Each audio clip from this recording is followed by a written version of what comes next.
A very pleasant evening to one and all. Respected Principal Dr. Sister Beena Jose, Vice Principal Sister Namita, and Dr. Minimal George, Head of the Department, Dr. Thomas Ruby Mariama, our resource person, Ms. Reethamol Sebastian, dear faculty members, and my fellow students. I welcome all of you to the webinar session on Nutritional Management in Dysphagia, organized by the Nutritional Club, Department of Home Science, Vimala College. Let's begin our webinar session with a word of prayer. Prayer is putting ourselves in the hands of God. For that, I invite Miss Anu Maria from S3 FCS to lead us in prayer song. Anu Maria. ദൈവമേ ഞാൻ നിൻ സവിധി കൂപ്പുകൈകളുമായി നിന്നും അണഞ്ഞിടുമ്പോൾ നീതിൽ കൃപയിൽ തൂകണമേ സർവജ്ഞാനത്തിൻ ഉറവിടമാം ദേവാ നീ നിന്റെ ജ്ഞാനത്താൽ എന്നെ നിറച്ചിടണം ഞാൻ ചെയ്യും കർമ്മങ്ങൾ കൃപയാലാക്കണമേ എന്റെ വീതികളിൽ നീ ദീപമായിടണേ ദൈവമേ ഞാൻ സവിധി കൂപ്പുകൈകളുമായി അണഞ്ഞിടുമ്പോൾ നീ കൃപയിൽ തൂകണമേ. Thank you, Anu Maria. Now I invite Ms. Urmila Vijayan, Assistant Professor, Department of Home Science, to deliver the welcome address. A very good evening to all.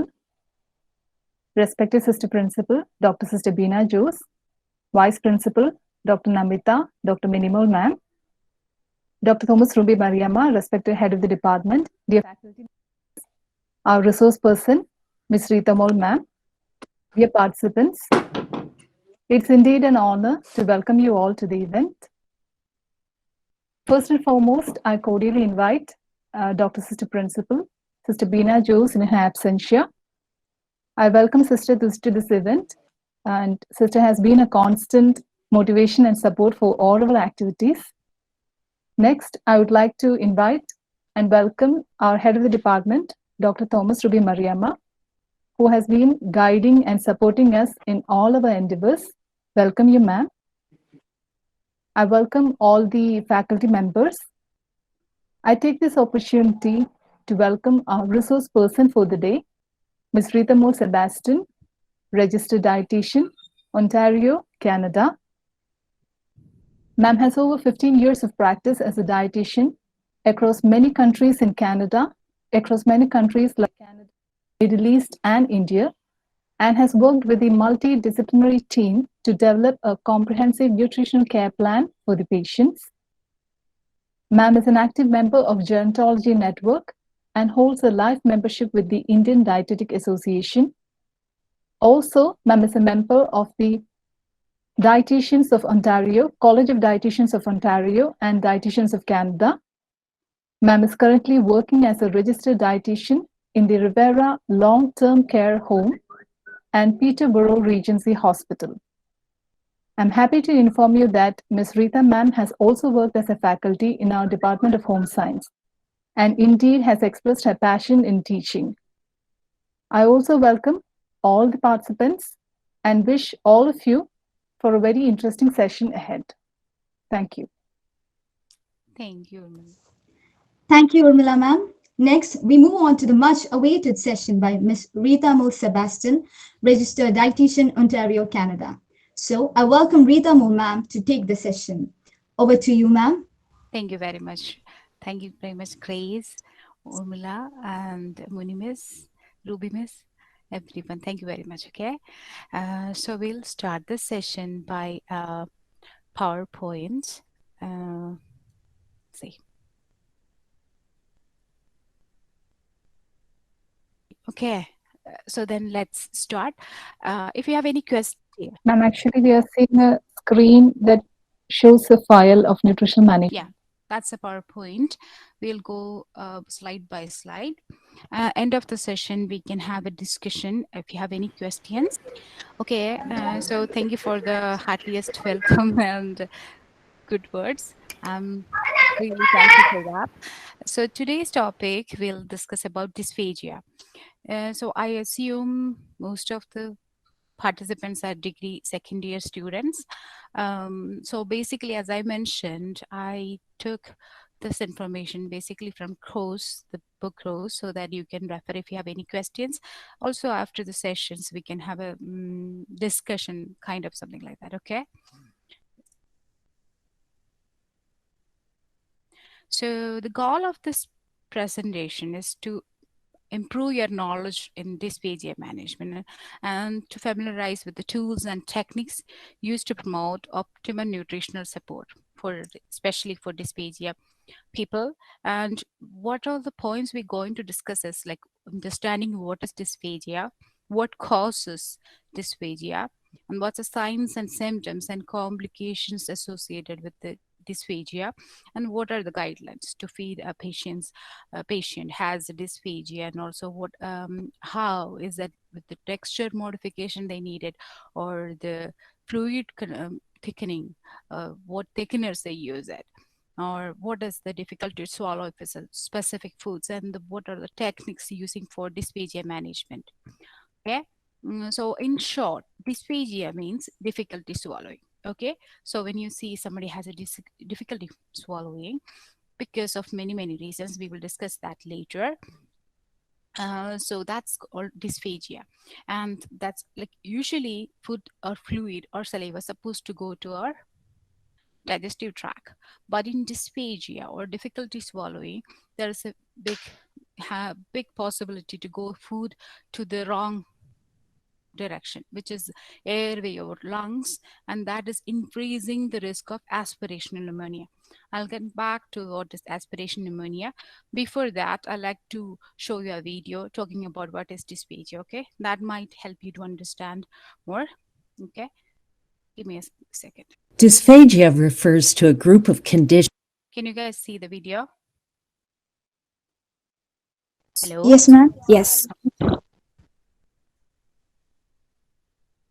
Characterized by difficulty swallowing. There are two main classes of problems that can lead to swallowing disorders. Neuromuscular problems. Muscular disorders that affect skeletal muscles such as muscular dystrophy or myasthenia gravis. Diseases of the nervous system that compromise the way the brain controls the swallowing reflex, such as stroke, Parkinson's disease, or multiple sclerosis. Weakened muscles and/or impaired coordination as a result of aging. This class commonly affects the first two phases of swallowing. Narrowing of the throat or esophagus due to throat cancer, esophageal cancer, and formation of small sacs or rings in the walls of the esophagus. Gastroesophageal reflux disease, GERD, is also a common cause. In GERD, scars resulting from stomach acid injuries may obstruct the esophagus and cause difficulty swallowing. This class mostly affects the third phase of swallowing. For people with dysphagia, eating becomes a challenge. The consequences may be serious. Someone who cannot swallow safely is at high risk of choking, pulmonary aspiration, and may not be able to eat enough to stay healthy. Treatment depends on the cause of the condition. Muscle strength and coordination exercises may be recommended for some. A change in the position of the head and neck when eating could be beneficial to others. Right choice of food and drink is important for most. Soft, textured food and thickened drinks are recommended for safe swallowing. Surgery may be needed to remove narrowed parts of the esophagus. Finally, patients with severe dysphagia and recurrent aspiration may have to resort to tube feeding to get nutrition to the body.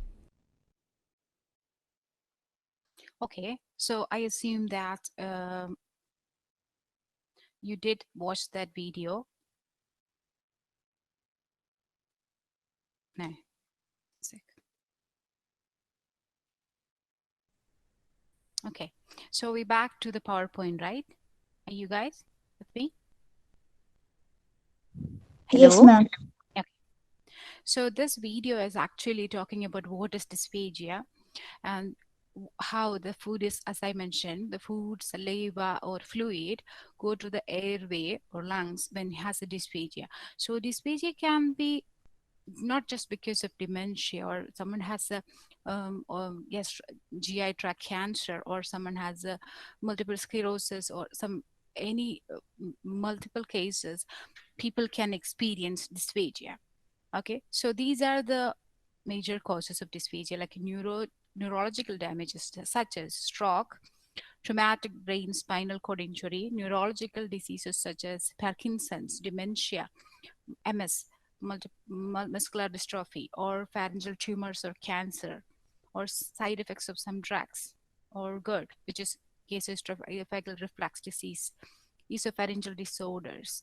So these are the major causes of dysphagia. But as I mentioned, I'm working in a long-term care homes. Most of the people has dysphagia in my home, which is a long-term care home. That's seniors. Most of them have a Parkinson's or dementia. But I also have patients with the multiple sclerosis, and someone has tumors. They also can experience dysphagia. Okay, and how do we know someone has a dysphagia? So that's for that we should know what are the signs and symptoms, right?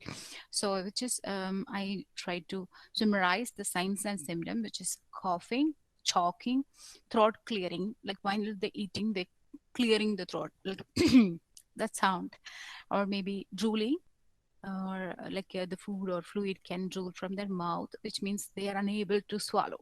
That's what the cue you have to pick from somebody's drooling. Okay, spitting out the food. It's not because the food is not tasty or they're angry, because they're unable to swallow, so they are spitting it. Okay, or excessive tongue thrusting means they push the food with the tongue. That tongue thrusting. And pocketing food, it means they keep the food is in their cheeks. And prolonged eating time, they take an hour or something like that to eat their food. Nasal regurgitation, reflex, altered voice, like a wet gurgly voice while they're talking, like we can feel that wet feeling, like they, that means they might be swallowing difficult, or they might be aspirating. Okay, dehydration, because they are unable to drink enough food because of the swallowing difficulty. That will cause dehydration because they can't, so they were scared. They do I like choke with the water, so they don't drink it. So that's the area we will discuss that later, why we are thickening the fluid so that it's safe for them to drink.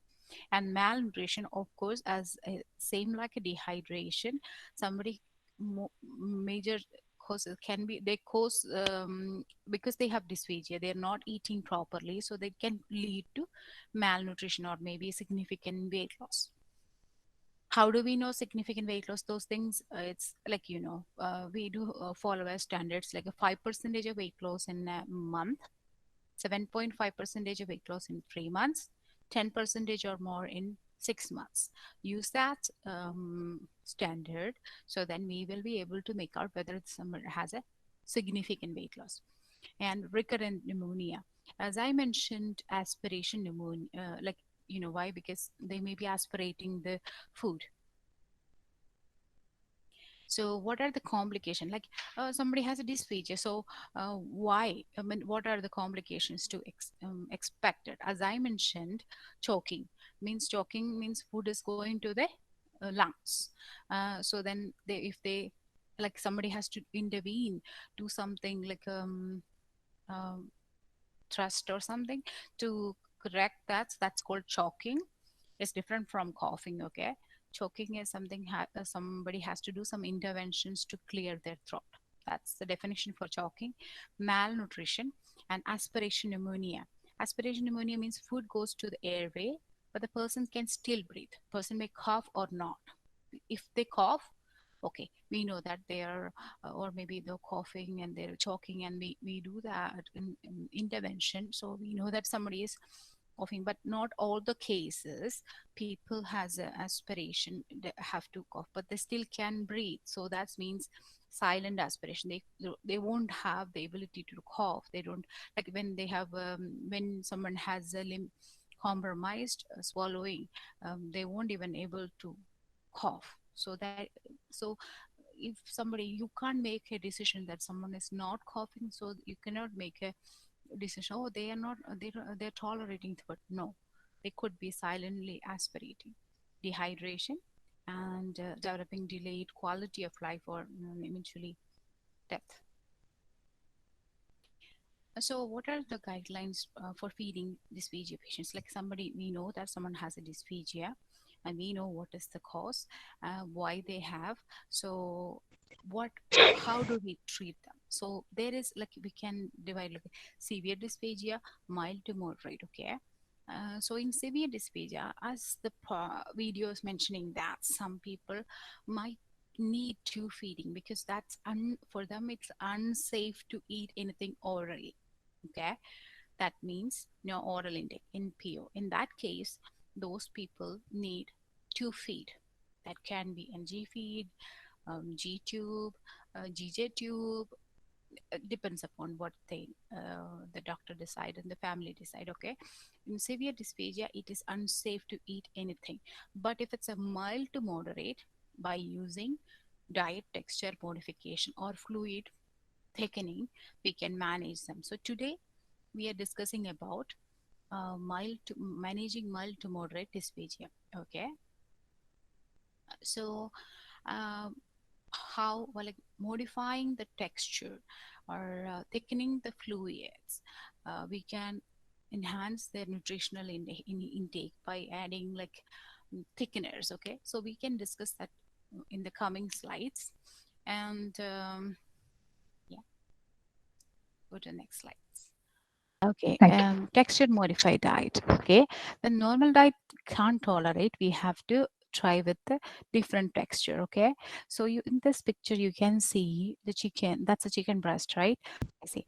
Okay, so this picture, as you see, the chicken is cut up, right? So soft or cut up texture, most soft foods are easily broken with a spoon or fork. Okay, so that means it's easy to chew, and there should not be any hard vegetables or hard meat.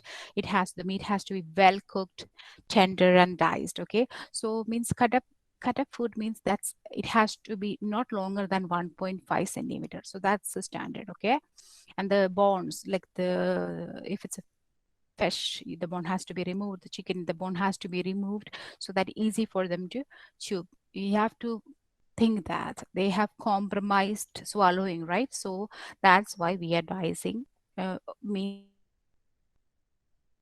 we cutting up the food. Okay,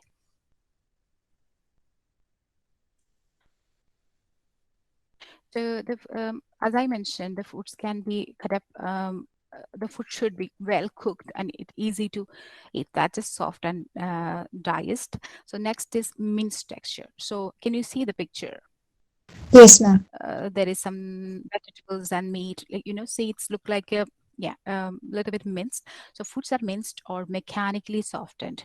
We add extra gravy or sauce to make it food more moist. Okay, so this is basically English food, but if it's we think about the Indian context, Malayali context, Kerala context, we add a little bit of, like, the little bit of like when you make it rice, we make it as like a kanji, or what to think about yeah, to avoid sticky foods, like maybe it's difficult for them to swallow, like upma or such things. Maybe it's not a good idea because it can sticky, like this is very unique. Like I can tolerate, maybe the other person can tolerate. Okay, so as I mentioned, to moist our meat, make it as a gravy or curry, is a curry, something like that, so that easy for them to swallow. And most cookies or bread toast, they're not much like, it's not so they can tolerate. It's very difficult for them to tolerate the toast. Okay, and the salads or maybe vegetables has to be well cooked or maybe minced because they have difficulty swallowing, right? And like as I mentioned, how to make the food moist is by adding sauces or gravy or butter or condiments to make its food, make it more palatable, have good aroma. Okay, and something like minced texture, for example, good example for minced texture, like if somebody is on minced texture, we won't give soups like for example, it's a kanji, like you have to blenderize the kanji. Okay, because the people might think this is a liquid, and then if there is a solid in that, that will confuse them. That will be really difficult for them to swallow.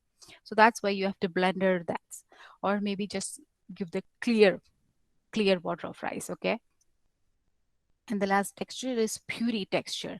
As the picture you see, you can see a mashed potato and the well cooked vegetables and the fish or with the gravy. This is provides like it's like easy for them to swallow. Like they can't swallow the minced texture, they can't swallow the diced food. Then last option is we have the solid food. It's a puree texture. Okay, and it puree texture means it's not like too thin, too thick, or sticky or lump. It has to be smooth, it has to be cohesive, so it's easy for them to swallow over the GI tract. Okay, and as I mentioned, all the soups or anything has to be blenderized. Okay, there should not be any blenderized, I mean there should not be any food particles. Okay, and yeah, here in Canada, at my long-term care home, we do have a menu for a regular diet, which is regular, of course, then soft diet or diced food, puree texture. We do have follow different food items. For example, what to say, jams, jellies, or peanut butter. No, not a good source of puree texture because it can be sticky, right? But some people, if it's somebody can have the jam or jelly they think they can tolerate, then you have to customize their puree texture, but okay with the jam or something. But in short, they won't get any peanut butter because it can be really sticky.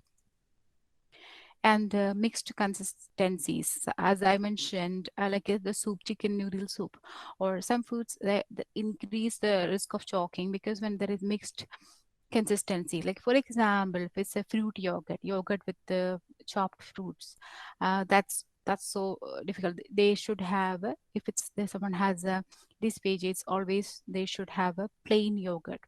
Okay, and very thin, like for example, water. Plain water is thin, we'll say thin fluid. That could be very difficult for them. And like canned fruits, like the canned fruits, they have a liquid and the fruit, so then you have to drain the water and give the fruit, such as in this all to reduce the confusion. Okay, and that's like going back to the texture, we have, as I mentioned, regular texture, that's for regular people. But somebody has a dysphagia, if you have a compromised swallowing, we have to try first, you have to try the soft or diced, diced food, like we cut it up into small pieces. Then next is minced texture.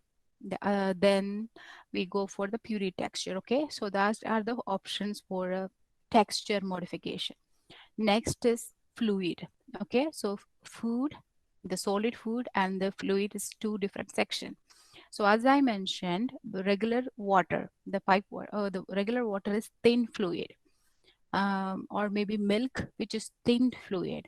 We need to thicken up by adding thickeners so that it is safe for the people to swallow. Okay, the first option is nectar thick. Anything like a nectar, and like it can run. Like in the first picture, can you guys see the picture? The first spoon, it's like the dripping. So that is nectar thick. Hello, can you guys see it, the picture? Yes, ma'am. Okay, so that is nectar thick. Okay, next is honey. Honey like honey means like honey. They should not easily run from the spoon. So then you might be need to add more thickener. Thickener means by adding cornstarch or I think companies like Resource or Clear Thickup, they have the products to thicken the food. So it's like a honey like when you thicken even the water you thicken up like honey like, and if it's not running easily from the spoon, that is honey like. Then the last one is pudding thick. That's like a yogurt or a custard. So you have to, that's the last fluid consistency. So if somebody has really compromised swallowing, someone has the end stage dementia, we go for the pudding thick. Okay, so as I mentioned, we do have like the cornstarch is the easy, like what we can make it is a starch. You adding the cornstarch to thicken up the fluids. Okay, but these are the as the picture saying Nestle thicken up, Simply Thick, Thick It Up Original. These are some commercial products. I use it in my long-term care homes. So talking about thicken up, the Nestle thicken up. By adding 1 teaspoon of that thicken up, it make 100 ml of water, it make as a nectar thick. By adding 2 scoops, it make it as a honey thick. 3 scoops is make it as a nectar thick. Same thing with the simply thick, like a one push, or like a one full press, it's like a nectar. 2 is honey. 3 is pudding thick. Okay, so I just thought I'll just introduce some of the commercial thickeners. So like in nowadays we do get ready-made thickener, like I get ready-made water and nectar thick, honey thick water, pudding thick water. I do get like juices which is thickener, so that is easy for the people to serve. Like as I mentioned, I work in a long-term care home, so I my one of my full unit is somebody has a dementia, right? So most of them need this kind of thickener fluids or the puree texture or something for. So those who need thickener or maybe thickened fluids, we if we get the ready-made things, that's good. But if we like when we think about the like some I have a grandma, if I have a grandma or maybe my mom has a difficulty swallowing, then buying all this ready-made may be not possible. So but if you adding like these products like a thickener, the thick, thicken up or simply thick or whatever it is available in India, I'm not sure what is available there. So adding that may be easier life and their life. Okay, so these are I just try to some food which can it's generally it's difficult to swallow foods like foods has with the seeds like olives, cherries, grapes. Those things are high risk for dysphagia, I mean high risk of choking. Okay, and as I mentioned, sticky foods like peanut butter, sticky buns, caramels, fudge, like dry mashed potato. They most of the cases they can have the mashed potato, but they need to add some sauces. But if you don't add the sauces or gravies, even like the mashed potato can be quite sticky. And foods that not following like in the picture you see when you eat food, it has to make a bolus so that it like a bowl. So it bolus, if its bolus is formed, then it's less chance for aspiration, right? But if it's some like a raw vegetables or maybe raisins or corn or peas, nuts, or even plain rice, it is difficult to make form a bolus. So these foods could be in some most of the people, these foods can be very difficult for them to swallow. So you like some you have someone at home or maybe working in a hospital and you see someone has a they're losing weight, even you give so many things, high protein, protein max, whatever supplements you're giving, they're not taking it. They're coming to see you again, oh I'm losing weight, I can't eat anything. So you take the diet history. This is why we use the diet history. What you're eating, are you eating the raisins, are you eating the raw salads, are you have difficulty following, then you have to modify. You know what, maybe instead of raw vegetables, go for the cooked vegetable. that might help you to eat vegetables, because you need vegetables, right? You need the vitamins and minerals.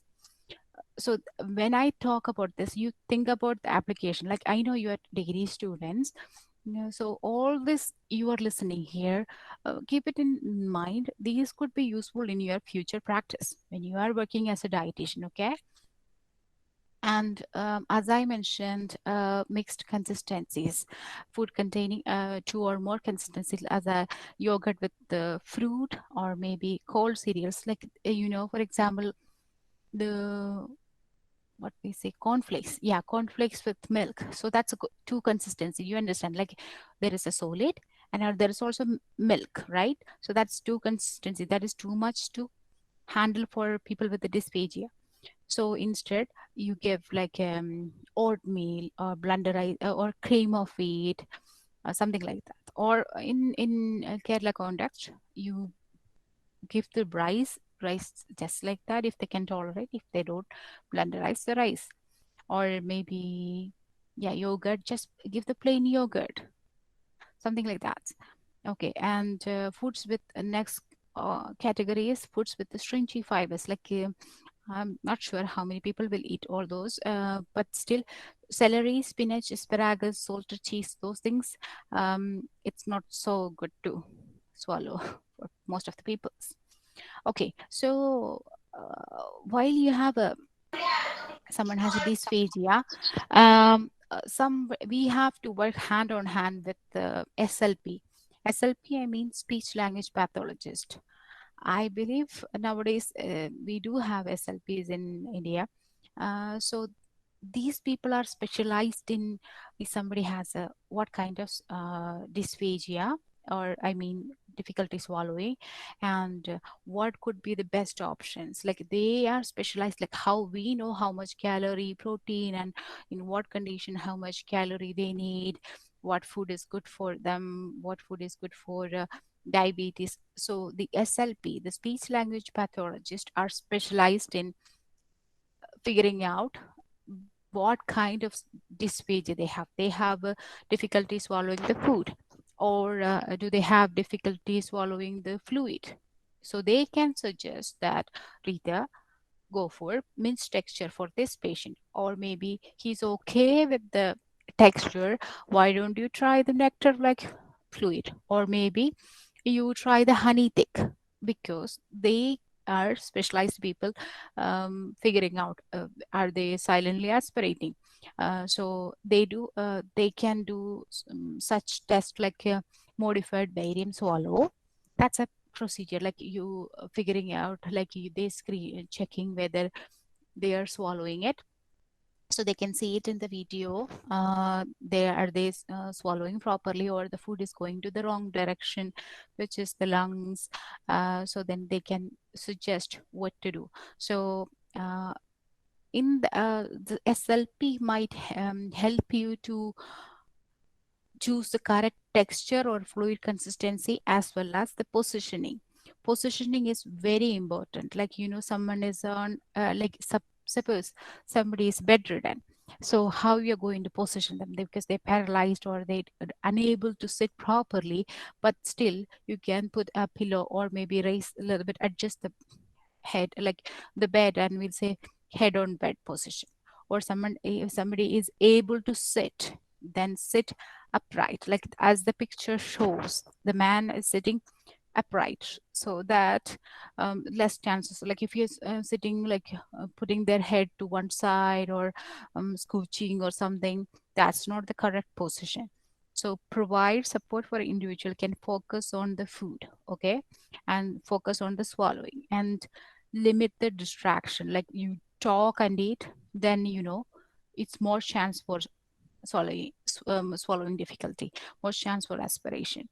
So then, and put loud noise, or too much, like too much noise, or putting a song, or watching TV and eating, those are distractions. So limit the distraction. And also consider the table height, like it should not be too down or too top, so that's not the correct position. And if you're using the wheelchair, they have to modify the wheelchair, and remain upright after meals. Okay, don't go back to bed immediately after meals. They have to sit in that position for 30 to 45 minutes. And as I mentioned earlier, if they're bedridden, elevate the head on bed position. Okay,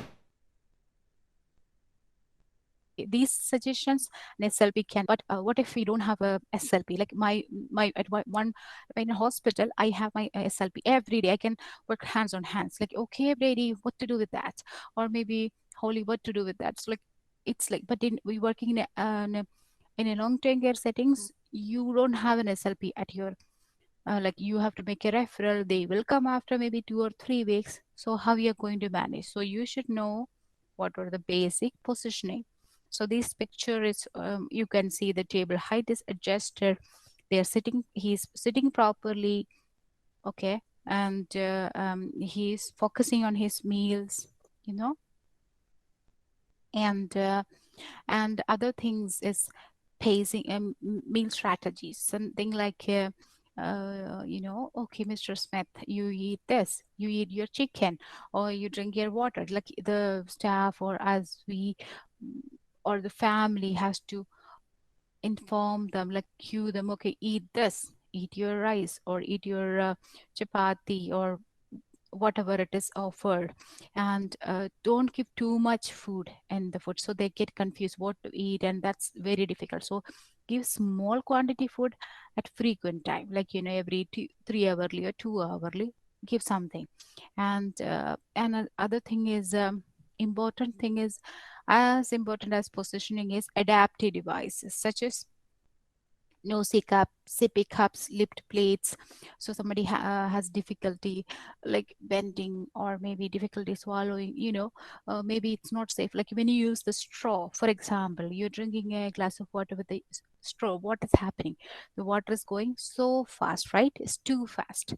That's not safe. That's so difficult for them to manage. So don't use the straw, use the sippy cup. So it, like when we have like when you might see in your siblings have the kids, or you see a small kid, they use the sippy cup, right?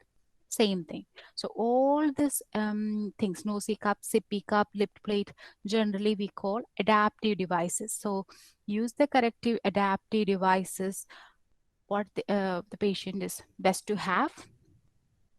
And as I mentioned, limit the distraction, like don't put too much big noise, and don't talk. That's very important. People talk and eating, more chance for talking. And after food and before food, they have to wash the face, wash the mouth. That's the proper oral hygienes. So when you know the dysphagia and what is the problem and what is the risk associated, we can reduce all those things, like, and we can increase their uh, nutritional intake, like giving adequate or proper food. Okay. And finally, I just want to mention about the 8C framework work. This is like gradually in Australia and Canada, this is implemented. So what all I mentioned in the PowerPoint presentation, it is summarized in this picture. Can you guys see those picture? Like the food and the drinks, it's like a two triangles. Can you guys see that?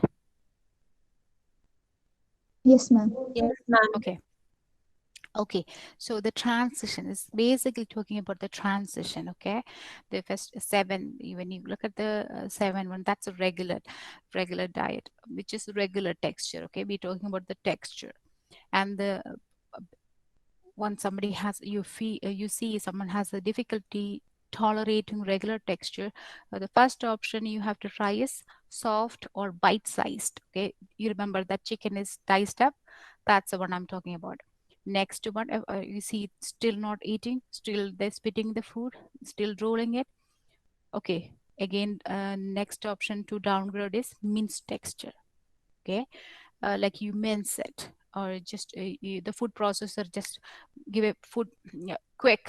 um you have to do one 1 second or 2 seconds, like that pulse, you just mince it.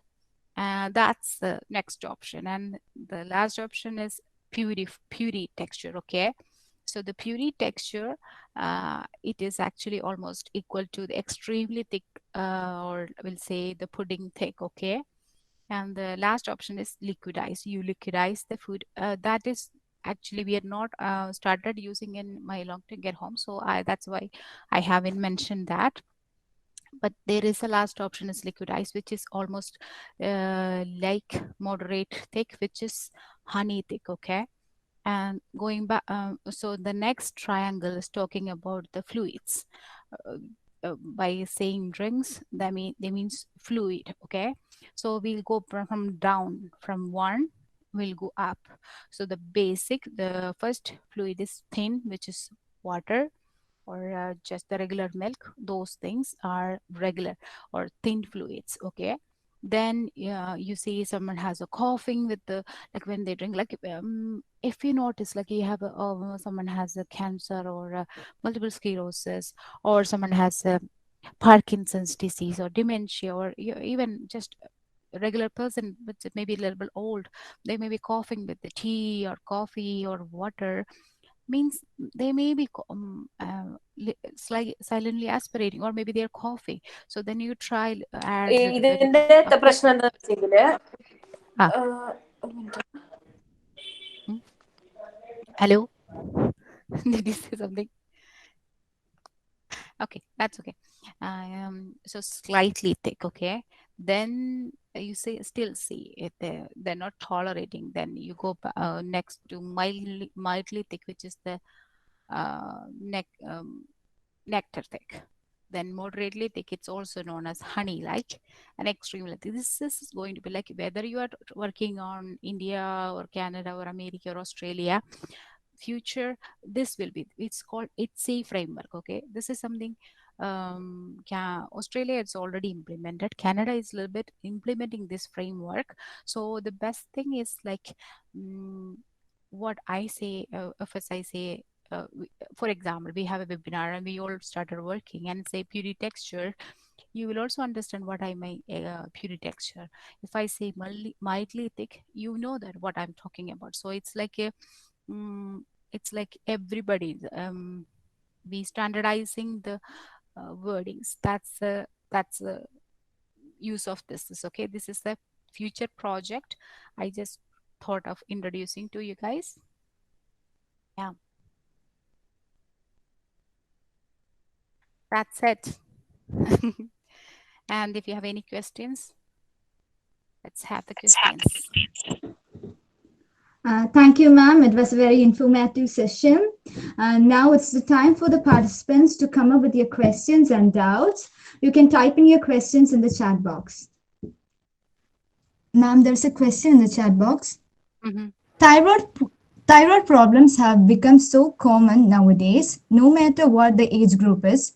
So does having hyper or hyperthyroidism strictly become a cause for dysphagia? In what all ways a person with thyroid problems should take the necessary precautions for dysphagia?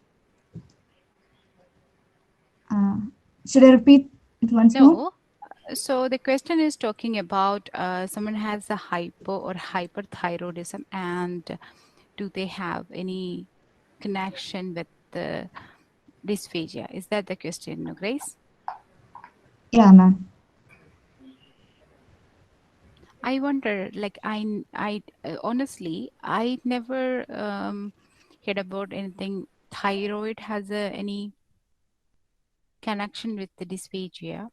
But if those are big science is every day, it's like finding new reasons, right? So if someone has a dysphagia, whether they because they have dementia, whether they have as she has thyroid problem, or they have cancer, or they have multiple sclerosis, the management is same. You have to see whether they have difficulty with the food or the fluid, and manage accordingly. You try the soft diet, you try the minced texture, you try the puree texture. If it's none of them is tolerating, then try the liquid texture. Or you think they are coughing with the fluids, then you try the nectar, like maybe you see what is the thickener available there. Try the puree honey, and the pudding thick, and if it's any of this it's not tolerating, then that's not safe for them to eat. Like unfortunately they can't tolerate any of the food. Okay, so then the last option is, as I mentioned in the first uh, slide, could be the tube feeding. Okay, so uh, as the questioner asks, someone has a thyroid or someone has any X or Y diseases, managing is the key. That's the our expertise. Okay, we can't, like if someone has a for example, somebody has a side effect with the medication and figure it out. So that's a possibility. Somebody is taking particular medication for thyroid and see, notice that they have difficulty swallowing particular food. Our job is to identify which food they have difficulty and try to modify that food or fluid the way they can tolerate. Or maybe talk to your doctor saying that, doctor, I have difficulty tolerating this particular medication, which is the only option scenario we can correct that situation. But someone has a Parkinson's, that is we can't do anything. They unfortunately they have that diagnosis. Somebody has a oropharyngeal cancer. Like oropharyngeal means this tract, GI tract means they have that cancer, right? So we our responsibility to modify their food according to their needs. Okay, did I answer your question, please? Okay, ma'am. Thank you. Another question is that, ma'am, how dysphagia affect the nutrition? Okay, so well, let's consider a scenario. Okay, someone has constantly coughing. Okay, coughing with meat. Okay, and you just ignoring, you just having your rice and vegetables.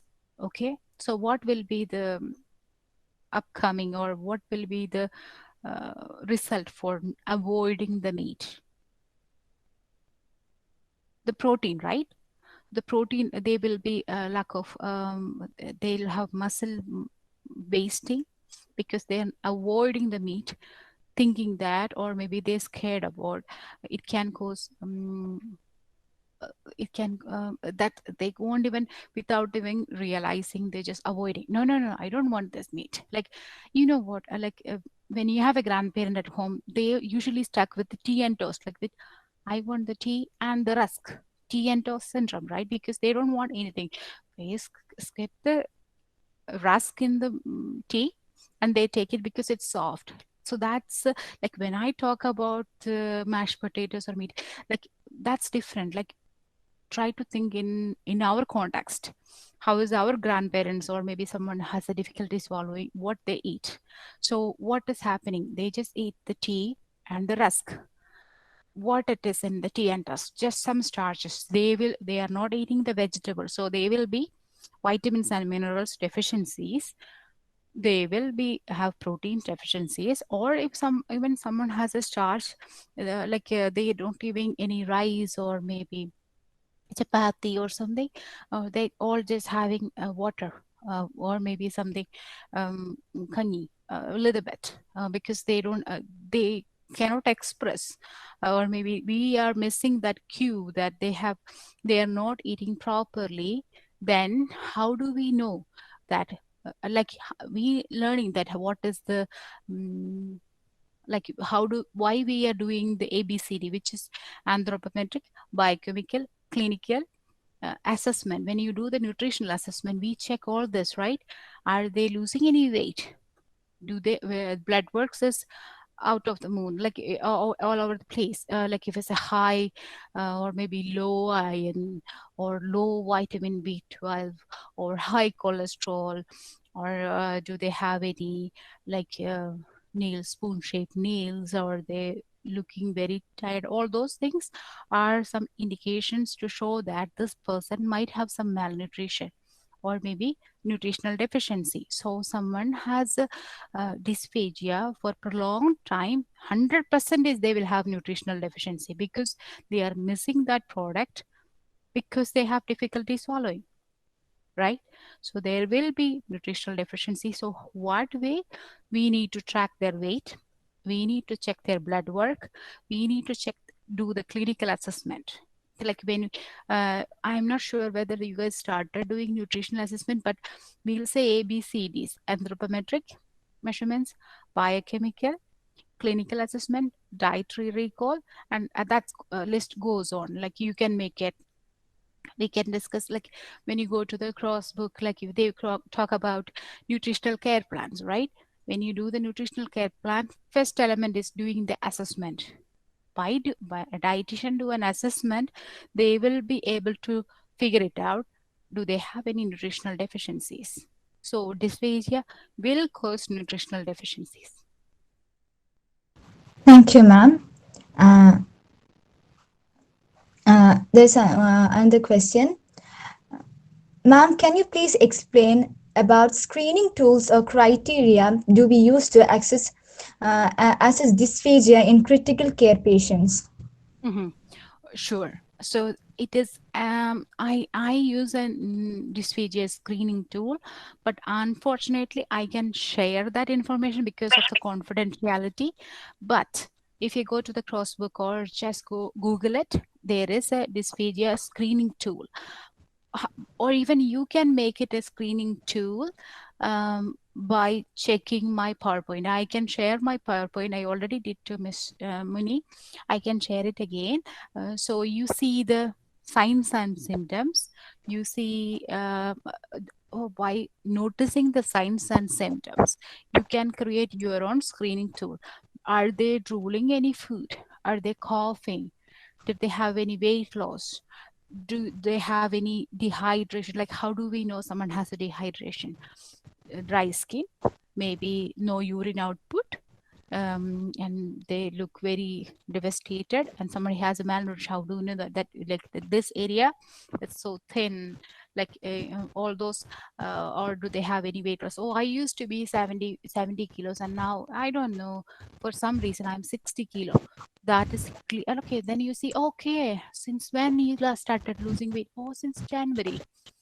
So it is already there.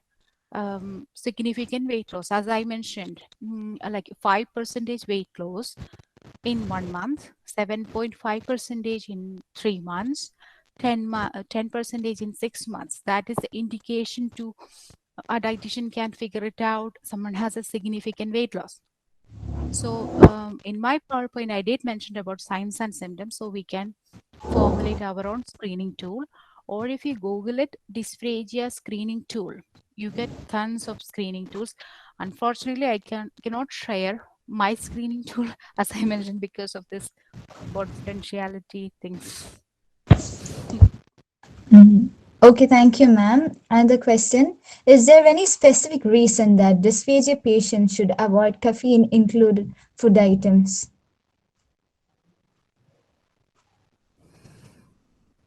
Caffeine.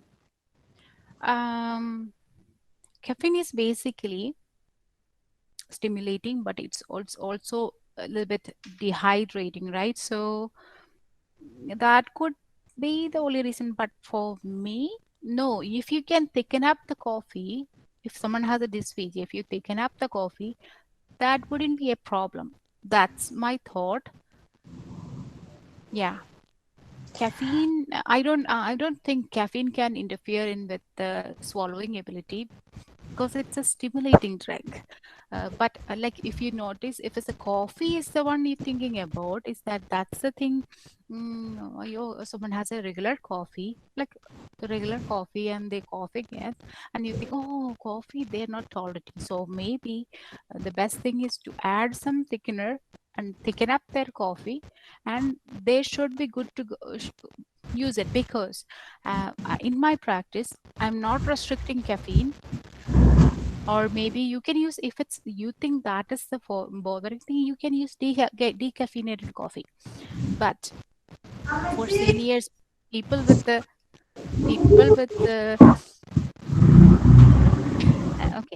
So, but it's always also a good idea to use decaffeinated because the caffeine is like it depends upon what time you're taking the coffee.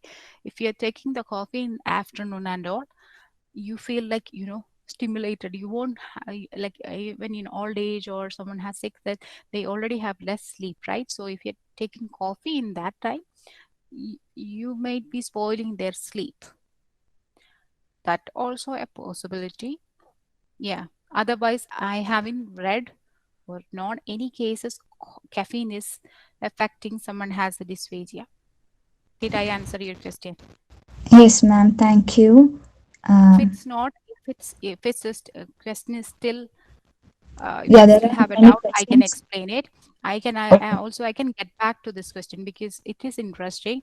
I haven't heard anything or read anything with the caffeine and dysphagia, but I do use decaffeinated coffee in with my patients, only the reason because they may be spoiling their sleep.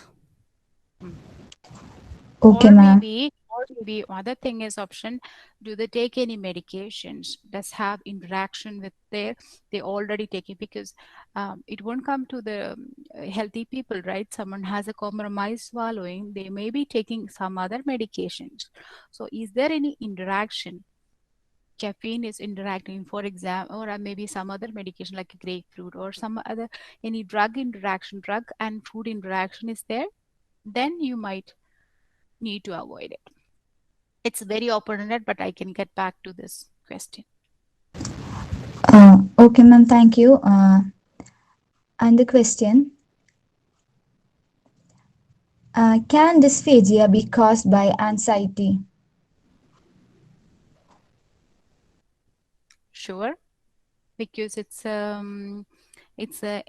i- swallowing is an involuntary process. Like you only have control till here, but the swallowing is started from mouth and it goes all the way to here stomach, right? So when you're distracted, so when I talked about positioning, I did mention about limit the distractions, focus on their food, focus on their swallowing, so they are not distracted. When you have anxiety, you have 100 thoughts going on your mind and you cannot focus it, so that could be a cause, can increase anxiety. But someone has the just regular anxiety and they should have the dysphagia, no, but it can be a trigger, or it can be like it can affect the swallowing. Anxiety can affect, but it's not always, oh, you have anxiety, oh my god, I will get the dysphagia. That is a no, but it can be a trigger. Okay, ma'am. Thank you. And the question: Mm. does weakened immune system directly lead to dysphagia? Yes, yes, because someone has a compromised, like they are not eating, like someone, for example, someone has a cancer, right? Okay, they might have a some other cancer, not the oropharyngeal cancer. They have skin cancer, or they have brain cancer. So first thing is like they are not eating properly. They don't have a, they're not eating properly. That could be the reason for their malnutrition. So then it's always give some soft food for them until they get the energy, because they are weakened, they won't be able to tolerate the regular texture of regular thin fluid. So it is always like a best practice to give something soft food until they gain that energy. So it's not like somebody has a malnutrition, like I have iron deficiency, do they have dysphagia? No, but maybe I had a chemotherapy, and am I risk of dysphagia? Yes. Okay, Okay, so ma'am. you have Thank to you. make that, you have to make that clinical judgment. What condition I have it, whether I have, like I'm so tired, I have migraine for last 3 days, I'm not eating, am I risk? Yes. But I just have this iron deficiency, or I have this vitamin D deficiency, am I going to dysphagia? No. Depends upon the case. Okay, ma'am. Thank you. There are many questions. Go ahead. I'm free, I'm off today, so You can go ahead. Okay. If an infant is suffering from dysphagia, how is it cured? How is it Okay. cured? So infant and dysphagia. So one of my friends messaged me that this kid is vomiting the milk, like he has 2 weeks or 3 weeks of age and vomiting the milk. So that could be something different. That's a medical issue. So right. So we have to figure it out. The kid has a dysphagia or some other issues. But if it's a diagnosed dysphagia, figure out what is the issue, like why they have the dysphagia, because multiple sclerosis must it can like MS can have to anyone, right? So if the kid is having MS, and what is the option? You like the age, like 0 to 6 months, they only have the milk, right? And if they have dysphagia, you have to thicken up their, you can't thicken up the breast milk either, or maybe you pump the milk, thicken up, and drink it, because they don't take any solid food. Or maybe 6 months to 12 months, then you see, like you anyway, you're giving the soft food or pureed food, and say they have this dysphagia. This is the rare case, okay? If they have dysphagia, you see they'll maybe add a little bit of cornstarch, or maybe whatever thickener you can have it at your place, add it and see whether they are having it. But I have a feeling that this question, do they have really dysphagia, or it's just because the infants, they don't take much food, or maybe they're just still getting used to that, right? But as I mentioned, if someone has a dysphagia, we have to alter their texture or the fluids, whether they are infant or school going or an adult or senior, irrespective of the age, the intervention is same. Okay, ma'am. Thank you. And the question, Mm. ma'am, how important is oral care for individuals with dysphagia? So as I mentioned in my PowerPoint, oral care is very important, because you imagine somebody had a food, like when you have a no dysphagia, like you just eat, and if you're not giving the proper mouth care, the food residues will be there in your mouth, and if you're going to sleep, this food can go to the wrong direction. So before and after meal, proper mouth care is very important. This is the step, you cannot miss it. It's very important. Okay, thank you, ma'am. And the question, Okay, go ahead. do thickened liquids can cause digestive disorders? Digestive disorder means like a diarrhea or constipation. Okay, so this is two areas in that. If somebody has an allergy with that, okay, so you see what is the ingredients for that thickener.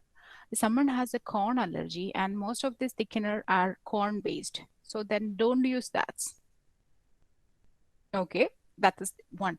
And its allergy is different from intolerance. Like someone has a lactose intolerance or lactose allergy, like someone what is that allergy means, you cannot have it, whether the any form, they cannot have it. So if someone has a corn allergy, don't use that. But someone has an intolerance, like maybe if you use 10 teaspoon, maybe they are have intolerance, but if it's okay to use the 1 teaspoon. Okay, so how you have to see the ingredients of your thickener and see what kind of issues they having it. They have the diarrhea. Most of the cases, the answer is no, it won't cause any digestive issues such as diarrhea or constipation with the thickener. But in case, what if suppose somebody has issues, you see what is the issue. Do they have constipation? You see, is that because thickener, someone is on thickened fluid, their fluid intake is less because they have high risk of dehydration. They taking out very liquid, right?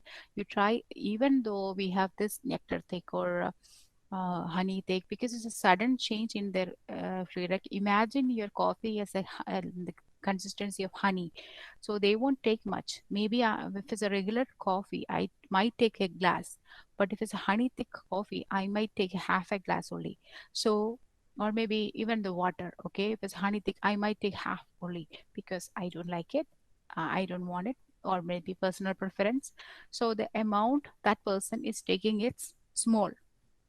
So this could cause constipation because they are not taking enough fluid. So before jumping into a conclusion that, oh, thickener is not working because I have constipation, no, that's not the reason. Because you are not drinking enough water, that's why you have the constipation. That's why you have the dehydration. So for that, if you don't like the water in the thickener, you try another one, like use the maybe a soup. You try to thicken a soup. Okay, so um, this question has a two answer. You have to figure it out whether they have intolerance or allergy with the specific thickener. Most of the cases they won't have any issues. Some cases people will misinterpret. They might have issues with the thickener because they have a constipation. That could be because they are not taking enough, so that's why they have the constipation. But if diarrhea is different, if you are not tolerating it, then you better you try another thickener. Hello, ma'am. Ah, Ma'am, actually, we are running a bit late on our time. oh yeah. And one more thing, ma'am, actually, I'm getting a lot of messages from my students. They basically have a question regarding how to become a registered dietitian in Canada. I think. Because, Okay. Yeah. yes, ma'am. Okay. I did see it's getting late there. So if you have any more questions, you can message me, email me, WhatsApp me. My last slide, I did given my cell number, so you can use WhatsApp to ask your questions. And going back to Milama's questions, how I did become a registered dietitian here in Ontario. So as I did my master's, graduation and master's in India from Alfonso College, Pala, and the CMS College, Kottayam. I did my studies. Then I started working in Christian Medical College, Vimala College, some colleges in India and hospital. Then I moved to Qatar, okay, and I came here in Canada as a PR. So that's one point. Then here I came. What I did means I did a WES assessment, WES assessment, to show that my studies are equivalent to the studies in Canada. Okay, so when they did the course by course analysis, they did certify that yeah, I did my studies are equivalent to the graduation studies in as in nutrition here in Canada. Then I here like in India, the RD board, they issue the RD license, right? So here there will be only RD. There won't be any regular dietitian. If you want to be work as a dietitian, you need to write an RD exam and to have a license. This is issued by each state has a college. We'll say College of Dietitians of Ontario. Okay, so I applied there to see that whether I am eligible to write a RD exam, because I have this WS assessment saying that my studies are equal to the Canadian dietetics graduation program. So they did assess my application with the detailed education sheet, which was 54 pages, by the way. And they did issued like what is the result saying that yes, I have my graduation and post-graduation everything, but still I have some gaps because of the Canadian context. So they mentioned that I might have to do some courses and also arrange a practicum, which is Yeah, you guys go for the practicum, right? Third year or for your masters and also I have to arrange a practicum and all. They also suggested that if I go to a university called Ryerson University to do they also have already have this programs and the placement option. So I chose I applied for there, and it was a 16 months course. Okay, so they did detail like again refreshed all the nutritional therapeutic aspects, and they did explain the Canadian context, and they give the three placements for me. One was in hospital, one was in long-term care home, one in community health center setting. So dietitian's job basically in these three sectors. One in hospital, someone can work in long-term care home and the community health center. So I did get placement in these three places. And after I finished my course and placement in 16 months, I submitted my portfolio. Portfolio is something like, you submit thesis, right? So I submitted the portfolio to the College of Dietitians of Ontario, and then they said, oh, now you can write the RD exam. I wrote the RD exam, which is 6 hours exam, 220 question, multiple choice questions, and I did clear that. And then I am eligible to write an RD. But this is happened in 2013. Now, if you want to migrate, if you want to be a dietitian in Canada, the procedure is that you still need to do the WS assessment, course by course evaluation, and you have to apply to the College of Dietitians of Ontario if you are planning to come to the Ontario. But if you're going planning to go to the Alberta, then that will be College of Dietitians of Alberta. If you are going to British Columbia, College of Dietitians of BC. So each, like, you just have to Google it, College of Dietitians of that state. Then you apply there, and they will say that, okay, come for the knowledge assessment, KCAT exam. Okay, so you have to do that KCAT exam, and they will see, oh, you have you good in this, you good in that, good in where something, so that you are ready to go for your placement, or you are okay to write your RD exam. Okay, so before it was not the situation. That's why I have to repeat the 16 months course, because it was standard that if you are a internationally educated dietitians, you have to go to this procedure. You must do a Ryerson program and do the placement and write the RD exam. Now it is different. You apply to that College of Dietitians of that state. They will say, come and write the KCAT exam. KCAT exam is basically like entrance test. Okay, so they will assess your knowledge as a entry level dietitian. They ask some question. Basically, you have to check the cross book and see, like, what do you do for renal patient, what do you do for type 2 diabetes, like in the someone has a ketoacidosis, what nutritional consideration you need to think, like, they check your knowledge. They don't talk anything about Canada, like what is confidentiality, what is that. No, they don't ask, because they know we are international. We don't know the Canadian specific question. So you do the KCAT and you get the result. Oh, Rita, you have a gap in nutritional subjects, or you have no idea what is type 2 diabetes. Or if you're good, I am good enough, you say, you know what, you excellent, you just do your placement, or you've been working, you doesn't have any gap since you studied, you always work, so why don't you write the RD exam? So once you write the RD exam, if you say that worst case scenario, you didn't clear the KCAT, you have this many gaps. So what you're supposed to do, means you do that particular courses, like maybe I have to do a course in community management, or maybe dietetics, or maybe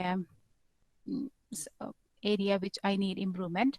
Then I might need to apply for a placement. By the way, I am a preceptor too. So people kids, the students will come to under me to get trained. So dietitians like me will train them how to be a competent dietitian. So once you have all this, then you have this competency. Okay, competency means like a it's a question like, oh, did Rita know how to handle a patient with a dysphagia, or Rita know how to be included in the interdisciplinary team. So it's like a questionnaire, and I have to sign it. Like it's like 260 competencies. So once we give that certificate, you go all your course certificate, what all you did in whichever university, and the placement you done, you submit the portfolio to the College of Dietitians Ontario. Then they will say that good to go, write your RD exam, and you will get 3 chances to write the RD exam. And after 3, then you need to repeat the process again.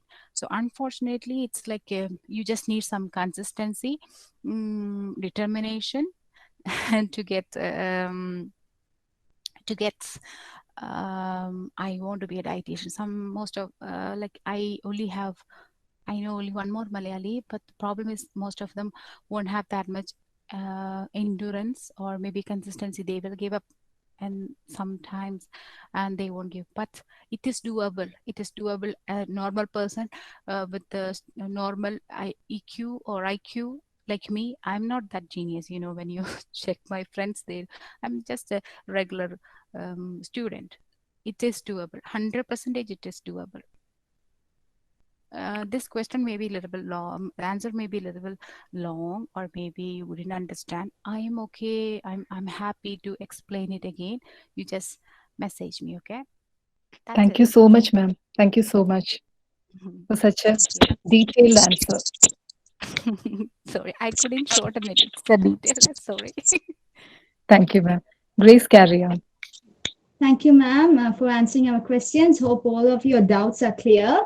There is an announcement. The link for the feedback form will be sent to your email ID.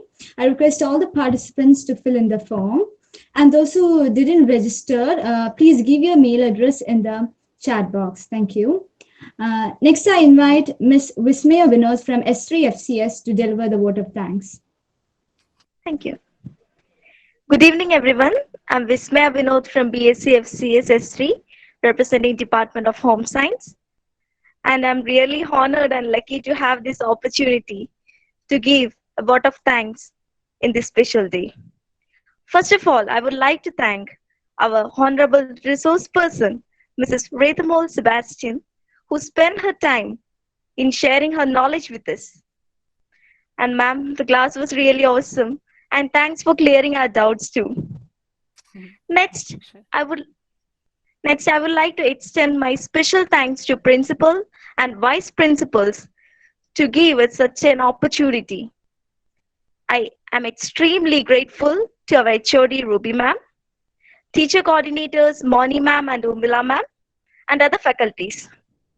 And yes, I must not forget to thank the student teams and volunteers who were contributing to organize the webinar until the last days of this week.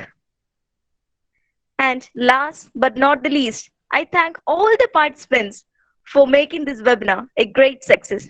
Thank you. Thank you, Vismaya. So we have come to the end of our webinar session. I conclude this webinar session by thanking all of you once again. Special thanks to Ms. Reethamol ma'am for spending your valuable time with us. Thank you, ma'am.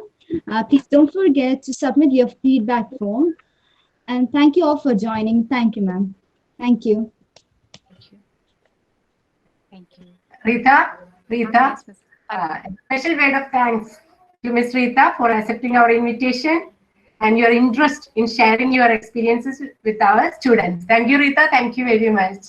Thank you very much, Miss. Thank you very much. It's my pleasure and honor to talk with you guys. You guys have a great day, okay? Bye. Thank you, ma'am. Thank you so much.